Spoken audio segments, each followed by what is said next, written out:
का जो लेसन है पाठ 1, उसका नाम है हमारे आसपास के पदार्थ। तो वो लेसन हम पढ़ने जा रहे हैं। तो आइए बच्चों शुरू करते हैं। तो कुछ प्रयोगों के हेल्प की सहायता से मैं यहाँ पर आपको ये लेसन समझाने की कोशिश करूँगी और आप इसे बहुत ध्यानपूर्वक देखिएगा। और अगर कोई क्वेरी आती है तो आप लोग जानते हैं कि आपको क्या करना है। कमेंट बॉक्स में आपको क्वेश्चन लिख के या जो भी आपके मन में आ रहा है वो आप लिखकर और इस पाठ से संबंधित कोई भी क्वेरी है वो मुझे भेज सकते हैं। और वैसे यहाँ पर मेरा प्रयास रहेगा कि मैं इस लेसन को पूर्ण रूप से, जैसा कि आपके बुक में दे रखा है और इसके अलावा जितना और मैं एक्स्ट्रा बुक्स से शोध करके आपको समझा सकती हूँ आपके लेवल तक का, उसको मैं समझाने की कोशिश करती हूँ बच्चों। तो चलिए शुरू करते हैं। तो सबसे पहले आता है कि पदार्थ क्या है। हमारे लेसन का नाम ही है बच्चों हमारे आसपास के पदार्थ। तो अब वो पदार्थ है क्या। तो बच्चों हम आसपास जो भी चीजें देखते हैं हमारे आसपास, निर्जीवों में, सजीवों में, सभी में भी हम जो चीजें देखते हैं, जिन भी चीजों से वो मिलकर बनी हुई हैं, जिन भी वस्तुओं से वो मिलकर बनी हुई हैं, वो सभी जो वस्तुएं हैं जिनसे वो मिलकर बनी हुई हैं, वो सभी वस्तुएं जो है वो पदार्थ कहलाती है। मैटर, पदार्थ को इंग्लिश में क्या कहते हैं बच्चों, मैटर कहलाती है। ठीक है, परिभाषा के रूप में। और एक बात और होती है कि पदार्थ जो भी होगा उसका कुछ द्रव्यमान होगा, यानी उसका कुछ भार होगा और वो उसका एक निश्चित आयतन होगा। आयतन का मतलब आप समझ गए होंगे बच्चों, लंबाई, चौड़ाई, ऊंचाई। जिस भी जगह में, जिस भी स्थान पर वो रखा जाएगा तो वो कितनी लंबाई, चौड़ाई, ऊंचाई घेरेगा, तो वही चीज जो है वो उसका आयतन कहलाती है। तो परिभाषा के रूप में हम किस तरह से इसको व्यक्त करते हैं, देखिए कि संसार में सभी वस्तुएं जिस सामग्री से बनी होती हैं उसे पदार्थ कहते हैं।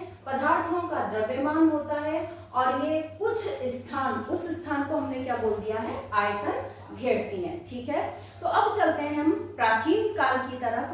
तो भारत के जो प्राचीन दार्शनिक थे, इसी के साथ साथ जो यूनानी दार्शनिक थे, उन्होंने पदार्थों को 5 भागों में वर्गीकृत किया था। उन सब लोगों ने माना था कि जो सभी निर्जीव और सजीव जो चीजें होती हैं वो 5 पदार्थों से मिलकर बनी होती हैं। कौन कौन से, वायु, पृथ्वी, अग्नि, जल और आकाश। और इन 5 को पंच तत्व कहा गया बच्चों। और उन्होंने माना कि इन्हीं पंच तत्वों की सहायता से सारा का सारा ब्रह्मांड बना हुआ है, चाहे वो सजीव हो या निर्जीव हो। पर बच्चों जो आधुनिक वैज्ञानिक हैं उन्होंने पदार्थों को, वो इस चीज को मानते हैं, ठीक है, लेकिन उन्होंने अपने स्तर पर पदार्थों को 2 भागों में वर्गीकृत किया है। एक तो भौतिक गुणों के आधार पर और एक रासायनिक गुणों के आधार पर। तो भौतिक गुणों के आधार पर इस पाठ में हम पढ़ेंगे और रासायनिक गुणों के आधार पर आगे जो आपके अन्य पाठ दिए हुए हैं उन अन्य पाठों में रासायनिक गुणों के आधार पर पदार्थ, उन्हें बाद में हम अध्ययन करेंगे। तो इस वाले पाठ में जो मेनली हमें समझना है वो है भौतिक गुणों के आधार पर पदार्थों का वर्गीकरण। तो अब आ जाते हैं कि भौतिक गुणों के आधार पर पदार्थ क्या होते हैं। तो पहला जो पॉइंट है वो है पदार्थ कणों से मिलकर बना है। बात यह आती है कि पदार्थ कौन से कणों से मिलकर बना है, उन कणों को हम क्या कहें। जैसे कोई लकड़ी है तो सिंपल सी एक इस तरह से हमने मान लिया कि ये एक लकड़ी है, तो इस तरह से ये क्या सीधे पदार्थों से मिलकर बनी है। और या फिर हम यूं कहें कि रेत जैसे कण होते हैं तो उस तरह के कणों से मिलकर बनी है, यह समझना बहुत मुश्किल था। तो वैज्ञानिकों ने क्या किया, एक प्रयोग किया और प्रयोग में उन्होंने कई सारी चीजों को किसी दूसरी चीज में डाल करके देखा। चलिए देखते हैं। यही प्रयोग आपकी बुक में भी दिया हुआ है और यही प्रयोग कई बार आप जाने अनजाने में अपने घरों पर भी करते हैं बच्चों। देखिए ये गिलास में पानी है, इस पानी का स्तर कितना है ये मैं इस मार्कर से निशान लगा देती हूँ। ये देखिए ये मैंने निशान लगा दिया है, ठीक है, आपको भी दिख रहा होगा ये निशान। ये जहां तक मैंने इसके अंदर पानी भरा है वहां तक मैंने इसके अंदर निशान लगा दिया है। अब मैं इसके अंदर डालती हूँ 1 चम्मच नमक। ये देखिए, हम चाहे तो 1 चम्मच शक्कर भी डाल सकते हैं, यहाँ मैंने 1 चम्मच नमक डाला है। ये देखिए बच्चों, तो ये नमक डालते ही हल्का सा, बिल्कुल हल्का सा, ये जो है वो थोड़ा सा बड़ा होता है, इसका आयतन, इसका स्तर बढ़ता है। और जैसे ही अब मैं इसको हिला दूंगी, ये देखिए जैसे ही आपने इस नमक को हिला दिया है वैसे ही ये जो नीचे नमक जमा हुआ था वो नीचे नमक जो है वो घुल गया है, पूरे पानी में बराबर रूप से ये वर्गीकृत हो गया है। और जैसे ही ये वर्गीकृत होता है वैसे ही हमारा जो स्तर था पानी का वो वापस से पुराने स्तर पर आ जाता है। यानी जब तक नमक नहीं घुला हुआ था तब तक हल्का सा इसका स्तर बढ़ गया था, और जैसे ही इसमें नमक घुल जाता है वैसे ही इसका स्तर वापस से उतना का उतना हो जाता है। तो बच्चों ऐसा क्यों हुआ? तो ऐसा इसलिए होता है कि जो पदार्थ है, जो सभी पदार्थ हैं वो कणों से मिलकर बने होते हैं। तो तभी तो हमने पानी में नमक डाला, कणों से मिलकर ये बना हुआ था। तो कणों के बीच जो अंतर आणविक स्थान था उनमें ये जो नमक के कण थे, नमक के कण उससे छोटे थे, तो नमक के कण उसके अंदर समाहित हो गए और जो हमारा स्तर था पानी का स्तर वो वही का वही रह गया। तो इससे बच्चों हम ये सिद्ध कर सकते हैं, जो पहली धारणा है कि पदार्थ कणों से मिलकर बना होता है। तो इस प्रयोग को आप चाहें तो चित्र बनाकर, और अगर आपके आ जाता है क्वेश्चन की सिद्ध कीजिए कि पदार्थ कणों से मिलकर बना है, तो इस प्रयोग से आप सिद्ध कर सकते हैं और साथ में चित्र भी बना सकते हैं। ठीक, अब जो सेकंड पॉइंट दिया वैज्ञानिकों ने पदार्थ के बारे में वो दिया कि पदार्थ के ये कण इतने छोटे होते हैं कि हम कल्पना भी नहीं कर सकते।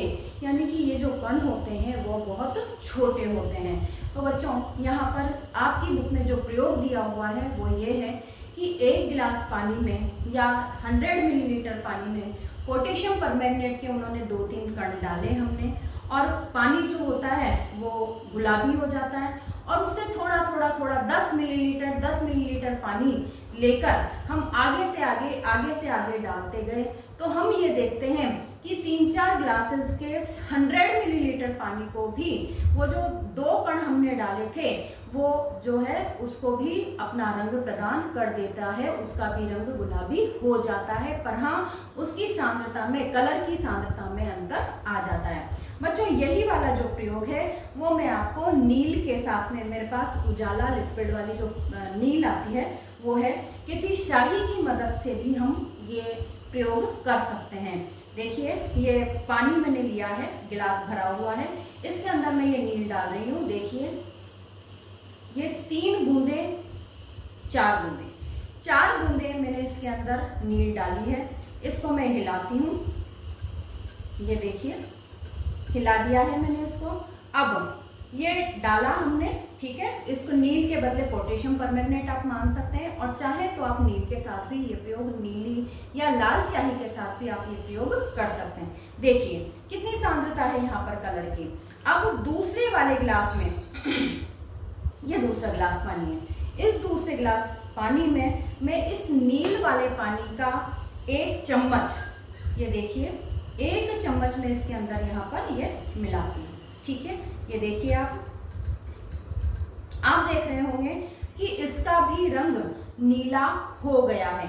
वो काफी ज्यादा डार्क नीला था और ये जो है वो काफी कम जो है नीला है। ठीक है, अब यदि हिला दिया हमने इसको भी, अब यदि इसका भी मैं 1 चम्मच लेकर, ये देखिए 1 गिलास पानी मेरे पास और है, इसका यदि 1 चम्मच लेकर मैं इसमें डालती हूँ, देखिए आप मैं डाल रही हूँ, ये देखिए, तो आप देखेंगे कि बिल्कुल कम, बिल्कुल बहुत ही लाइट, जिन्हें हमें ध्यान से देखना पड़ेगा, बिल्कुल लाइट नीला कलर इसका हो गया है। तो देखिए इस प्रयोग से ये सिद्ध होता है कि पदार्थ के जो कण थे, नील के जो कण थे वो बहुत ही छोटे छोटे कणों से मिलकर बने थे।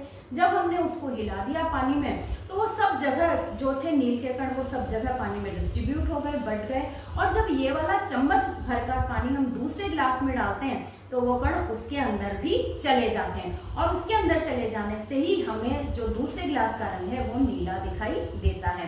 पर अब उसके अंदर सांद्रता काफी कम हो गई थी, इसलिए जब हमने उसकी 1 चम्मच लेकर तीसरे गिलास में डाला तो उसकी जो कलर की सांद्रता है वो बहुत ही कम हो गई है। क्यों? क्योंकि अब जो नील की सांद्रता है वो भी उस थर्ड वाले गिलास में बहुत ज्यादा कम हो जाती है, इसलिए बहुत ही लाइट ब्लू हमें वो तीसरा वाला जो गिलास है वो दिखाई देता है। और आपकी बुक में पोटेशियम परमैंगनेट के साथ ये प्रयोग दिया हुआ है, तो सेम यही का यही प्रयोग है। वैसा चित्र आप चाहें तो बना सकते हैं, और प्रयोग द्वारा अगर आ जाए कि प्रयोग द्वारा सिद्ध कीजिए कि पदार्थ के कण बहुत छोटे छोटे कणों से मिलकर बने हैं। तो आपको यही वाला जो प्रयोग है वो लिखना है और चित्र बनाना है बच्चों। तो आपको समझ में आ गया होगा, इस प्रयोग से सिद्ध होता है कि पदार्थ के जो कण होते हैं वो इतने छोटे होते हैं कि हम कल्पना भी नहीं कर सकते बच्चों। ठीक है, आगे चलते हैं बच्चों। अगला जो टॉपिक है वो है पदार्थ के कणों के अभिलाक्षणिक गुण, यानी पदार्थों के कणों के गुण क्या क्या होते हैं। ठीक है, तो फर्स्ट जो गुण होता है वो है पदार्थ के कणों के बीच रिक्त स्थान होता है। अभी अभी हमने देखा था कि हमने जब नमक घोला तो नमक उसके अंदर, पानी के अंदर नमक समाहित हो जाता है। जब आप शिकंजी बनाते हैं नींबू, नमक, शक्कर डाल करके, तो देखिए वो तीनों चीज़ें, जितने गिलास आपने पानी डाला है उतने ही ग्लास वो जो शिकंजी है वो आपकी बनती है। तो वो कहाँ गए, नमक, शक्कर और नींबू का रस जो आपने डाला वो कहाँ गए, तो वो सभी जो है वो पानी के कणों के बीच जो रिक्त स्थान था उनके अंदर समाहित हो गए हैं। तो इस प्रकार से जो पहला जो अभिलाक्षणिक गुण है वो है कि पदार्थ के कणों के बीच में रिक्त स्थान होता है। तो एक पदार्थ के कण दूसरे पदार्थ के कणों के रिक्त स्थानों में समावेशित हो जाते हैं। यह दर्शाता है कि पदार्थों के कणों के बीच में रिक्त स्थान होता है। ठीक है बच्चों, सेकंड जो पॉइंट है, सेकंड जो अभिलाक्षणिक गुण है वो है कि पदार्थ के कण निरंतर गतिशील होते हैं। बच्चों गतिशील क्यों होंगे, वो इधर उधर घूम रहे होंगे, उनके अंदर गतिज ऊर्जा होगी, इसी वजह से तो वो गतिशील होंगे। अगर किसी भी पदार्थ, किसी के पास भी अगर गतिज ऊर्जा नहीं है तो वो तो चुपचाप बैठा रहेगा, उसमें गति करने की क्षमता ही नहीं है। लेकिन पदार्थ के सभी कणों में गतिज ऊर्जा होती है और उनमें गति करने की क्षमता होती है गतिज ऊर्जा की वजह से, इसलिए वो गतिशील होते हैं। अब देखिए, अगर मैं यहाँ पर एक अगरबत्ती रखूँ, आपके घरों में, भगवान के घर में पूजा स्थल पर अगरबत्ती रखी रहती है, ठीक है, क्या आपको उसकी खुशबू आती है? कहीं पर भी पूरे घर में आप घूमते रहते हो, तो अगर वो जलाई हुई नहीं है तो क्या आपको उसकी खुशबू आती है? नहीं आती बच्चों। लेकिन अगर उस एक अगरबत्ती को हम जला देंगे तो वो जो धुआं निकलेगा उस अगरबत्ती के जलने से, जो धुएं के माध्यम से जो उसकी खुशबू है वो पूरे घर में हमें सुनने को मिलेगी। सुगंध जो होती है उस अगरबत्ती की वो पूरे घर में फैल जाएगी बच्चों। तो क्यों ऐसा क्यों हो रहा है? क्योंकि गर्मी से, ताप बढ़ने से जो गतिज ऊर्जा होती है वो भी बढ़ जाती है और उसका जो एक जगह से दूसरी जगह पर जाने की जो क्षमता होती है, गतिज ऊर्जा बढ़ गई है तो एक जगह से दूसरी जगह पर जाने की जो क्षमता होती है वो भी बढ़ जाती है और हमें जो अगरबत्ती की खुशबू है, जलती हुई अगरबत्ती की जो सुगंध है वो पूरे घर में महकने लगती है। बच्चों इसी तरह से आपने ध्यान दिया होगा कि अगर मम्मा ने घर में हलवा बनाया है या पूड़ी बनी है या पकौड़ी बनी है, तो जब वो गरम गरम बन रहे हैं उस टाइम पर वो जो महक है, खाने की जो महक है वो पूरे घर में फैल जाती है। अगर आप कहीं बाहर भी हैं और आपने जैसे ही घर में एंटर हुए हैं, जैसे ही घर में प्रवेश किया है, तो आप कह देते हैं मम्मा आज पकौड़ी बनाइए क्या? सही कह रही हूँ ना मैं? पानी तो नहीं आ गया मुंह में? बारिश का मौसम है, पकौड़ी बनवा के आप मम्मा से खा भी सकते हैं बच्चों। और इस प्रयोग को भी करके देख सकते हैं, पकौड़ी भी खाइएगा और साथ में इस प्रयोग को अनुभव भी कीजिएगा। ठीक है, तो जैसे ही घर में एंटर हुए और पकौड़ी बन रही है तो जो खुशबू है वो आपको बिना देखे ही, बिना आपको पता चले ही आप कह सकते हैं कि आज पकौड़ी बनी है या आज हलवा बना है। लेकिन अगर बहुत थोड़ी देर हो गई है पकौड़ी बने हुए और हलवा बने हुए और आपकी मम्मा ने सारा रसोई जो है, सारी रसोई समेट के रख दी है और आपके लिए हलवा और पकौड़ी जो है वो कटोरी में ढककर रख दी है, अब आप घंटे, 2 घंटे, 3 घंटे बाद में घर में प्रवेश कर रहे हैं, तब आपको वो जो खुशबू थी वो आपको नहीं आएगी। तब आप नहीं कह सकते बिना देखे हुए कि भाई आज पकौड़ी बनी है क्या या आज हलवा बना है क्या। क्यों? क्योंकि जब गरम गरम वो बन रहे थे तो उनकी जो खुशबू, उनकी जो महक उठ रही थी स्वाद वाली, वो पूरे घर में, गतिज ऊर्जा ज़्यादा थी उनकी, तो पूरे घर में महक गई थी, बाहर भी चली गई थी, इसलिए आपको प्रवेश करते ही वो सूंघने को मिली। और जब हमने काफ़ी देर हो गई है, वो जो खुशबू वाले जो कण थे वो पूरे बाहर और पूरे घर में सब जगह पर वो अच्छे से फैल गए हैं और वो निम्न भी हो गए हैं, लोअर उनका गतिज ऊर्जा वापस से हो गई है। तो अब तो जब वो ठंडे हो गए हैं, गतिज ऊर्जा कम हो गई है, तो अब तो जब आपको प्लेट में परोस कर मम्मी देगी तभी पता चलेगा कि भाई आज खाने में क्या बना है। तो बच्चों यही वाली बात है कि पदार्थ के कणों में गतिज ऊर्जा होती है, जिससे वे निरंतर गतिशील होते हैं। तापमान बढ़ने से कणों की गति तेज हो जाती है, क्योंकि इससे कणों की गतिज ऊर्जा बढ़ जाती है। इसलिए गर्म पानी, दूध आदि में शक्कर जल्दी घुल जाती है।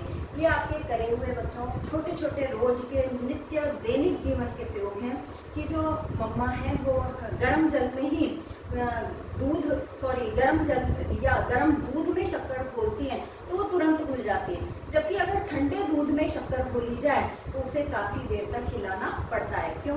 क्योंकि गतिज ऊर्जा यहाँ पर शक्कर के कणों की गतिज ऊर्जा पानी के और दूध के कणों की गतिज ऊर्जा ज्यादा है, तो इस वजह से गर्म पानी में जो शक्कर है वो जल्दी घुल जाएगी। जबकि इसके बदले यदि हम फ्रिज का पानी ले लें, नॉर्मल वाटर की जगह पर भी यदि हम फ्रिज का पानी ले लें तो उसको घोलने में हमें काफी ज्यादा समय लग जाएगा।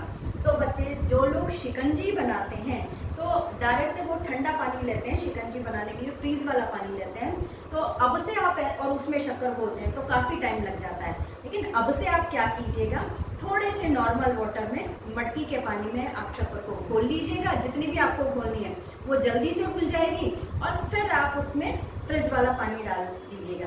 तो वो शक्कर जो है अब वो आपको उस ठंडे पानी में घोलने की आवश्यकता नहीं रहेगी, क्योंकि हमने नॉर्मल वाटर में उसको घोल दिया था। तो उसका जो स्वाद है वो पूरे पानी में आ जाएगा और आपकी शिकंजी तुरंत बन जाएगी।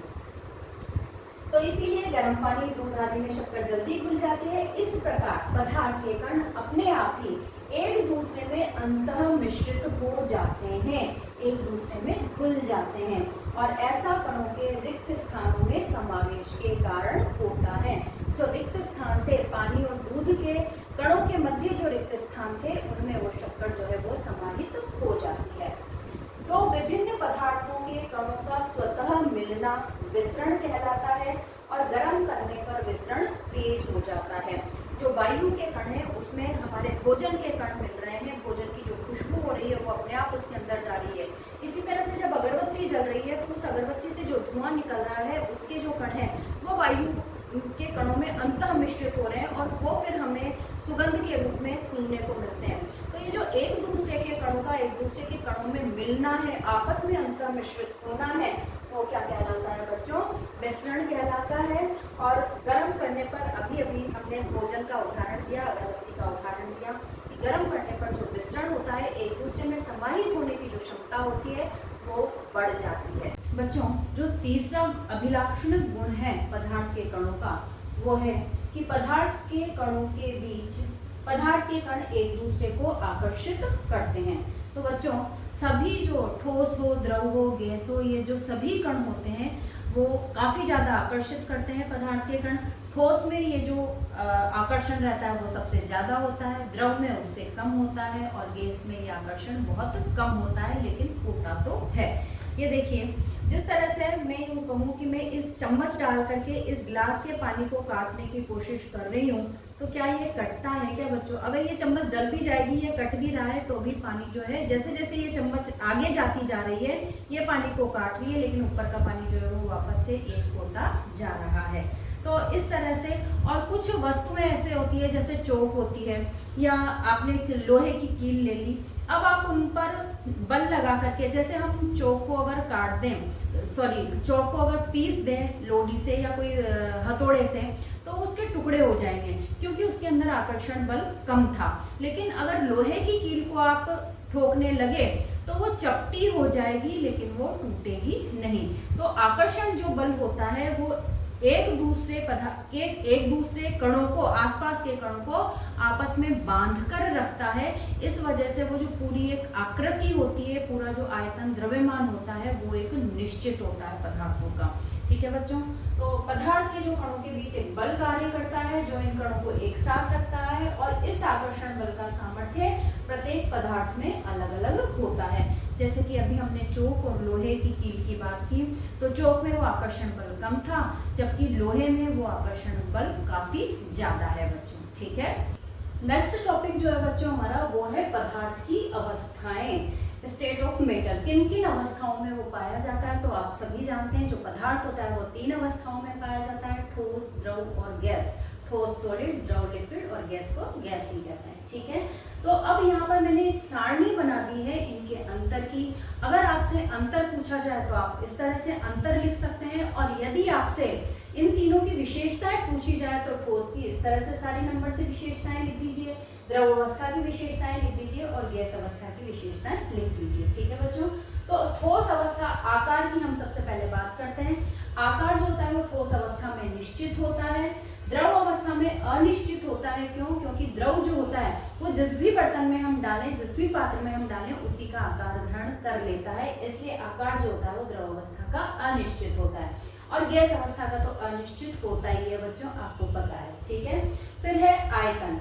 आयतन ठोस अवस्था का निश्चित होता है, यानी कि जब हम इनको रखेंगे तो ये एक निश्चित लंबाई, चौड़ाई, ऊंचाई जो है वो ग्रहण करते हैं। तो उसी की बात हम यहाँ कर रहे हैं कि आयतन जो होता है वो ठोस अवस्था में निश्चित होता है, द्रव अवस्था में भी निश्चित होता है और गैस अवस्था में अनिश्चित होता है।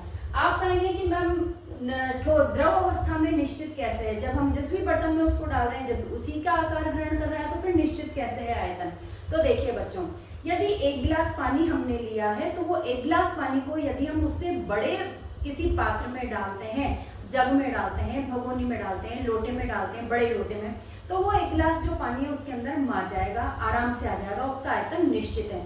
लेकिन यदि हमने उस 1 गिलास पानी को छोटे गिलास वाले पानी में डाल दिया, छोटे गिलास में डाल दिया, या फिर हमने एक कटोरी में उसको डाल दिया, तो क्योंकि कटोरी छोटी है, उस 1 गिलास पानी से छोटी है, वो छोटा वाला गिलास जो है वो बड़े गिलास पानी से छोटा है, तो वो पानी उसके अंदर नहीं आएगा, फिर वो पानी जो है वो बाहर फैल जाएगा। तो यानी हम क्या कह सकते हैं कि इसका जो आयतन होता है वो तो निश्चित ही होता है, आकृति जो होती है वो अनिश्चित होती है। ठीक है, यानी 1 गिलास जो पानी है वो उससे बड़े बर्तन में, बड़े आयतन के बर्तन में तो मा सकता है, लेकिन उससे छोटे आयतन के बर्तन में वो नहीं मा सकता।